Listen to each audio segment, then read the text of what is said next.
everybody. The RNC enters its final day today in Milwaukee with former President Donald Trump taking the stage tonight.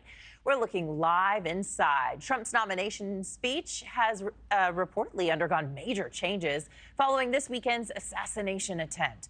People around the former president say he's really hoping to strike a balance between criticizing the Biden administration and delivering a message of unity. With me now is Caroline Sunshine, Deputy Director of Communications for the Trump campaign. Good morning, Caroline. Good morning.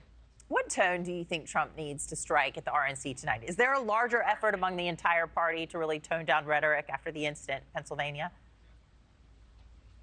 Well, there's certainly not that effort among the Democrat Party, unfortunately. I think you have unfortunately continued to see divisive rhetoric coming out of the Democrat Party, their surrogates, even the Biden campaign themselves. But it was President Trump who survived the assassin's bullet. And as you have seen in his messaging, he wants unity for this country. He is here to bring a positive message of hope, to remind us that we are one nation under God. As I mentioned, he was the one who maybe has reason to be divisive and has not taken that opportunity. Instead, he sees this as an opportunity to meet the moment and help unite this country. President Trump has always said, they're not after me, they're after you, I'm just in the way. And on that fateful day in Pennsylvania, he found himself in the way of an assassin's bullet. But when he got to his feet and he said, fight, fight, fight, he reminded us that good does defeat evil when we have the courage to stand up and face it. He didn't say those words for a specific type of voter. He didn't say those words for a specific type of American. He said it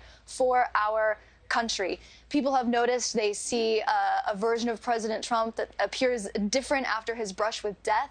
But look, President Trump just did survive death, the thing that all of us most fear. I think what you're seeing in him is a resolve, is a stoicism. He's carrying forth the memory with him of the forgotten men and women who are gone but not forgotten. He's carrying the memory with him of Corey Comparatori. He's carrying the memory with him of Laken Riley, Jocelyn Nungare, Rachel Warren, the 13 U.S. service members who died under Joe Biden's watch that Joe Biden can't remember. And I think President Trump is here to continue to remind the American people of the words of another great American president, Abraham Lincoln, who didn't survive the assassin's bullet, that this nation so highly resolves that it shall have a new birth of freedom, and that government of, for, and by the people shall not perish from the earth. Caroline, we've heard themes of make America wealthy again, make America safe again, make America strong again. Is there any policy you think he's going to be putting a special focus on tonight?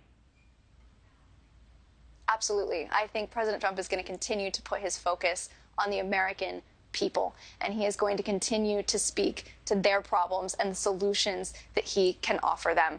Look, we know that the two most important issues to the American people this election, inflation and immigration, the country most certainly wanting unity, but also wanting somebody to speak to the problems that they face when they show up to the grocery store, when they show up to fill up their tank with gas, when every town feels like it's become a border town. We've had everyday Americans here up on this stage behind me speaking to the real problems facing our communities. We've heard from mothers who've lost their children to fentanyl poisonings. I expect President Trump to very much continue to put the American people and their problems first and speak to his winning agenda, his platform that he put forth just before coming to this convention, which at the very top says dedicated to the forgotten men and women. That list of 20 policy priorities, everything from securing our border to helping our manufacturing sector to no tax on tips for our hospitality workers. These are things that are important to the American people. They're also things that are hopeful to the American people, and I anticipate the president to speak to those quite eloquently tonight. Yeah, well, it's perhaps the most important speech he will ever give in his lifetime that will be